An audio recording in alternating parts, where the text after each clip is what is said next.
Hey guys, welcome back to my channel. ಇವತ್ತಿನ ವಿಡಿಯೋದಲ್ಲಿ ನಾನು ತೋರಿಸ್ತಾ ಇರೋದು ನನ್ನ ಪುಟಾಣಿ 2ನೇ ಮಗಳದು ಬರ್ಡೇ ಸೆಕೆಂಡ್ ಇಯರ್ದು. ಅದಕ್ಕೂ ಹಿಂದಿನ ದಿನ ನಾವು ಏನೆಲ್ಲ ಮಾಡಿದ್ವಿ, ಏನೆಲ್ಲ ತೊಗೊಂಡ್ವಿ ಅಂತ ತೋರಿಸ್ಬೇಕು ಅಂದ್ಕೊಂಡು ಈ ವಿಡಿಯೋ ಮಾಡಿದ್ದು. ಸೊ ಫಸ್ಟಾಗಿ ಈಗ ರೀಸೆಂಟಾಗಿ ಟ್ರೆಂಡ್ ಆಗ್ತಿದೆಯಲ್ಲ ಇನ್ಸ್ಟಾಗ್ರಾಮಲ್ಲಿ, ಆ ವಿಡಿಯೋನೂ ಅಪ್ಲೋಡ್ ಮಾಡಿದ್ದೀನಿ ಆಲ್ರೆಡಿ. ಅದಕ್ಕೋಸ್ಕರ 1 ಆ್ಯಂಡ್ 2 ಬೇಕಿತ್ತು ಕ್ಯಾಂಡಲಲ್ಲಿ. ಸೊ ಅದನ್ನು ತಗೊಂಡು ಮತ್ತು ಏನಾದರೂ ಗಿಫ್ಟ್ ಥರ ಏನಾದರೂ ಕೊಡ್ಬೋದು ಮಕ್ಕಳಿಗೆ. ಗೊಂಬೆ ಅಂದರೆ ಮನೆ ತುಂಬ ಗೊಂಬೆ ಇದೆ, ಅದಕ್ಕೆ ಸುಮ್ಮನೆ ಯಾಕೆ ಇನ್ವೆಸ್ಟ್ ಮಾಡೋದು ಅಂತ ಸುಮ್ಮನೆ ಎಲ್ಲ ಒಂದು ರೌಂಡ್ ನೋಡಿಕೊಂಡು ಬಂದ್ವಿ. ಇದು ಶಾಪ್ ರೇಟ್ ನಮ್ಮ ಏರಿಯಾದಲ್ಲಿ. ಸೊ ಬಂದಮೇಲೆ ನೆಕ್ಸ್ಟ್ ಡೇದು ಇದು ಕಂಟಿನ್ಯೂಷನ್ನು. ನಮ್ಮ ಮನೆಯವ್ರು ಆವಾಗ ತಾನೇ ಬಂದಿದ್ದರು ಕೆಲಸ ಮುಗಿಸ್ಕೊಂಡು. ಯಾವಾಗಲೂ ಯಾಕೆ 2 ವೀಲರು ಮತ್ತು ಕಾರಲ್ಲಿ ಹೋಗೋದನ್ನೇ ಹಾಕಬೇಕು ಅಂತ ಇವತ್ತು ನಾನು ನಮ್ಮದೇ ಆದಂಥ ಒಂದು ರಥದಲ್ಲಿ ಕೂತ್ಕೊಂಡು ನಾನು ನನ್ನ ಗಂಡ ಇಬ್ಬರು ಮಾತಾಡ್ಕೊಂಡು ಹೋಗ್ತಾಯಿದ್ವಿ.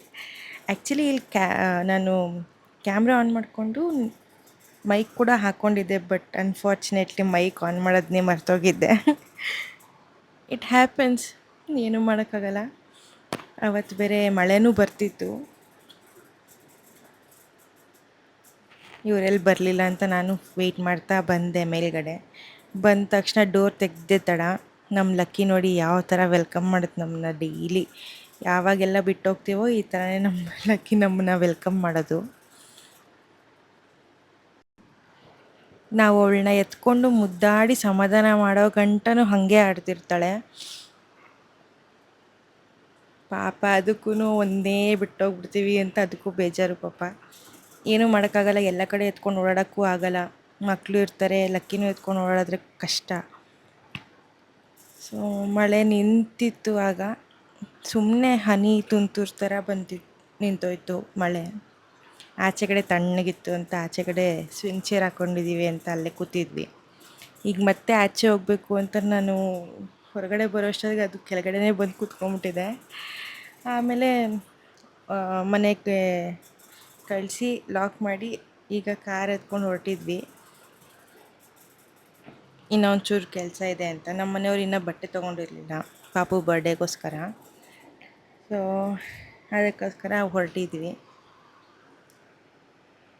ಎಷ್ಟು ಕೂಲಾಗಿತ್ತು ಅಂದರೆ ವೆದರು ಸೂಪರಾಗಿತ್ತು. ಈ ಬಿಸಿಲಿಗೆ ಆ ಥರ ವೆದರ್ ನೋಡಿದ್ರೆ ಏನು ತಂಪು ಅನಿಸುತ್ತೆ ಮನ್ಸಿಗೂ ಮೈಂಡ್ಗೂ. ರಿಲ್ಯಾಕ್ಸೇಷನ್. ಜಾಸ್ತಿ ವಿಡಿಯೋ ಏನು ಮಾಡೋಕ್ಕೋಗಿಲ್ಲ.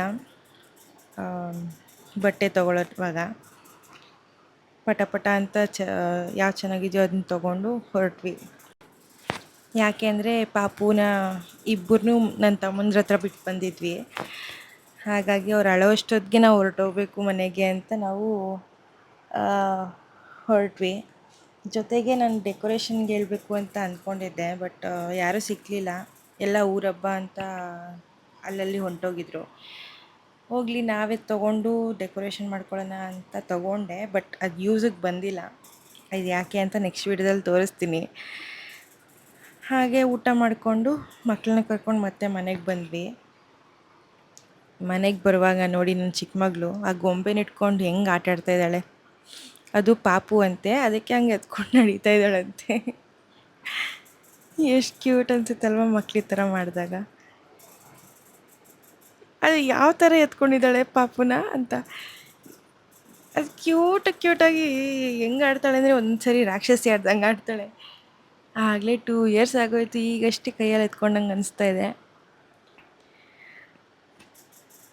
ಈಗ ಅದೇ ವಿಡಿಯೋ ಮಾಡಬೇಕು ಅಂತ ಪಾಪುಗೆ ಬಟ್ಟೆ ಎಲ್ಲ ಚೇಂಜ್ ಮಾಡಿದೆ, ಬಟ್ ನೋ ಯೂಸ್. ಅವಳು ಮಲಗೋದೇ ಲೇಟ್ ಮಾಡಿದ್ಲು. ಫುಲ್ಲು ಹತ್ಕೊಂಡು ಮಾಡಿಕೊಂಡು ನಮಗೂ ಚಿಡ್ಸ್ಬಿಟ್ಟು ನಮಗೆ ಮಲಗಿಸ್ಬಿಡ್ತಾಳೆ ಹೊರತು ಅವಳು ಮಾತ್ರ ಮಲಗಲ್ಲ. ಬೇಗ ಬೇಕು ಅಂದಾಗ್ಲೇ ಸುಮ್ಮನೆ ಮಲ್ಕೊಬಿಡ್ತಾಳೆ. ಏನು ಚೆನ್ನಾಗಿ ರೆಡಿ ಮಾಡಿಸ್ಕೊತಾಳೆ ಅಂದರೆ ನೋಡಿ, ಲಿಪ್ಸ್ಟಿಕ್ಕೆಲ್ಲ ಹಾಕ್ಸ್ಕೊತಾಳೆ. ಆಮೇಲೆ ಅವಳ ರಿಯಾಕ್ಷನ್ ನೋಡಿ, ಲಿಪ್ಸ್ಟಿಕ್ ಹಾಕಾದ್ಮೇಲೆ ದೊಡ್ಡೋರು ಮಾಡ್ದಂಗೆ ಅಮ್ಮ ಲಿಪ್ಸ್ಟಿಕ್ ಹಾಕು, ಅಮ್ಮ ಬೊಟ್ಟಿಡು ಅಂತ ಎಷ್ಟು ಚೆನ್ನಾಗಿ ಕೇಳ್ತಾಳೆ ಅಂದರೆ ಅವಳಿಗೆ 2 ವರ್ಷನಾ ಇಲ್ಲ 4 ವರ್ಷನಾ ಅಂತ ಅರ್ಥನೇ ಆಗಲ್ಲ, ಆ ಥರ ಆಡ್ತಾಳೆ. ಎಷ್ಟು ಚೆನ್ನಾಗಿ ಕ್ಯೂಟಾಗಿ ರೆಡಿ ಮಾಡಿಸ್ಕೊತಾಳೆ ಅಂದರೆ ಆ ಥರ ಪೇಷನ್ಸ್ ಯಾರಿಗೂ ಬರಲ್ಲ ಮಕ್ಕಳಲ್ಲಿ. ಏನು ಖುಷಿ ನೋಡಿ ಅವಳಿಗೆ. ಆ ಗೊಂಬೆ ಮಾತ್ರ ಕೈಯಿಂದ ಬಿಟ್ಟಿಲ್ಲ. ಡ್ರೆಸ್ ಚೇಂಜ್ ಮಾಡಿ ಅವಳನ್ನ ಫುಲ್ ರೆಡಿ ಮಾಡಾದ್ಮೇಲೂ ಆ ಗೊಂಬೆ ಹಂಗೇ ಇದೆ ಕೈಯಲ್ಲೇ. ಇಷ್ಟೆಲ್ಲ ರೆಡಿ ಮಾಡಿನೂ ನೋ ಯೂಸು. ಬಟ್ಟೆನೂ ಗಲೀಜು ಮಾಡಿಕೊಂಡು ವೀಡಿಯೋನೂ ಮಾಡೋಕ್ಕಾಗಿಲ್ಲ. ಆದ್ರೂ ಬೆಳಗ್ಗೆ ಅದೇ ಬಟ್ಟೆಲೇ ವೀಡಿಯೋ ಮಾಡಾಕ್ತೆ. ಬೆಳಗ್ಗೆ ಮಾಡೋಕ್ಕಾಯ್ತು ಅದೂ. ಅದು ಎಷ್ಟೊತ್ತಿಗೆ ಮಲ್ಕೊಂಡ್ಲೋ ನನ್ನ ಟೈಮು ನೋಡೋಕ್ಕೊಂಡಿಲ್ಲ. ಅವಳನ್ನ ರೆಡಿ ಮಾಡಾದ್ಮೇಲೆ ಬೆಡ್ ಸ್ಪ್ರೆಡೆಲ್ಲ ತೆಗೆದಿದ್ದೆ ಬೆಳಗ್ಗೆನೇ. ಅದನ್ನೆಲ್ಲ ಹಾಕಬೇಕಾಗಿತ್ತು ಅಂತ ಈಗ ಅಪ್ಪ ಮಗಳು ಇಬ್ಬರು ಸೇರಿಕೊಂಡು ದಿಂಬೆತ್ತು ಕೊಡು, ಅದು ಕೊಡು, ಇದು ಕೊಡು ಅಂತ ಎತ್ತಿಸ್ತಿದ್ದಾರೆ ಅಪ್ಪ ಮಗಳಿಗೆ ಹೇಳಿ. ಎಷ್ಟು ಕ್ಯೂಟಾಗಿ ಅವಳು ಆಟ ಆಡ್ಕೊಂಡು ಎತ್ಕೊಡ್ತಿದ್ದಾಳು ಅವ್ರ ಅಪ್ಪಂಗೆ. ಅದು ವೀಡಿಯೋ ಹಾಕ್ಬಿಟ್ಟು ನಾನು ಹೊಂಟೋಗಿದ್ದೆ ಆಚೆಗಡೆ, ಒಂಚೂರು ಕೆಲಸ ಇತ್ತು ಅಂತ. ಈಗ ವೀಡಿಯೋದಲ್ಲೇ ನೋಡ್ತಾಯಿದ್ದೀನಿ ನಾನು. ಈ ನಮ್ಮ ರೂಮಲ್ಲಂತೂ ಒಬ್ಬರೇ ಅಂತೂ ಬೆಡ್ ಸ್ಪ್ರೆಡ್ ಹಾಕೋಕ್ಕೆ ಚಾನ್ಸೇ ಇಲ್ಲ. ಯಾಕಂದರೆ ರೂಮು ಕರೆಕ್ಟಾಗಿ ನಮ್ಮದು ಕಿಂಗ್ ಸೈಜ್ ಕಾಟ್ ಆಗಿರೋದ್ರಿಂದ ಸೈಡಲ್ಲಿ ಯಾವುದೂ ಒಂಚೂರು ಜಾಗ ಇಲ್ಲ, ಇದ್ರೂ ಹೋಗೋಕ್ಕಾಗಲ್ಲ. ಸೊ ಆಚೆಗಡೆ ಕೆಲಸ ಮುಗಿಸ್ಕೊಂಡು ನಾನು ಬಂದೆ. ಬೆಡ್ ಸ್ಪ್ರೆಡ್ ಹಾಕಿ ದಿಂಬಿಗೆಲ್ಲ ಕವರ್ ಹಾಕಿ ಅವರಪ್ಪ ಆಚೆ ಬರೋದೇ ತಡ. ಅವರ ಮಕ್ಕಳಿಬ್ರೂ ಐಸ್ ಕ್ರೀಮ್ ಇದ್ದಿದ್ದು ನೋಡ್ಬಿಟ್ಟು ಐಸ್ ಕ್ರೀಮ್ ಬೇಕು ಅಂತ ಅಷ್ಟೊತ್ತಲ್ಲಿ ತಿಂದ್ಕೊಂಡು ಬಟ್ಟೆ ಹಾಕಿದ್ನೆಲ್ಲ ಗಲೀಜು ಮಾಡಿಕೊಂಡು ಆಟ ಆಡ್ತಿದ್ರು. ಒಂದು ಸ್ವಲ್ಪ ಇದೆ ಅಂತ ನನಗೂ ಹಾಕ್ಕೊಬಂದು ಕೊಟ್ಟರು, ತಿನ್ನು ತಗೋ ಖಾಲಿ ಆಗೋಯ್ತು ಅಂತ.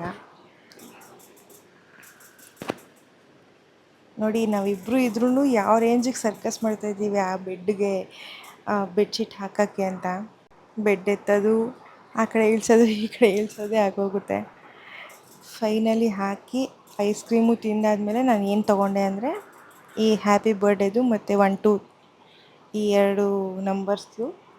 ಹಾಗೆ ಮನೇಲೇ ಒಂದು ಲೈಟ್ ಇತ್ತು, ಅದನ್ನೂ ಹಾಕಿ ವೀಡಿಯೋ ಮಾಡಿದ್ರೆ ಚೆನ್ನಾಗಿ ಬರುತ್ತೆ. ಪಾಪು ಫೇಸ್ಗಷ್ಟೇ ಲೈಟ್ ಬರೋಂಗೆ ಅಂತ ಅದೊಂದು ಎತ್ಕೊಂಡಿದ್ದೀನಿ. ಸೊ ಇಷ್ಟೇ, ಸಿಗೋಣ ನೆಕ್ಸ್ಟ್ ವೀಡಿಯೋದಲ್ಲಿ. ಅಂಟಿಲ್ ದೆನ್ ಟೇಕ್ ಕೇರ್, ಬಾಯ್ ಬಾಯ್.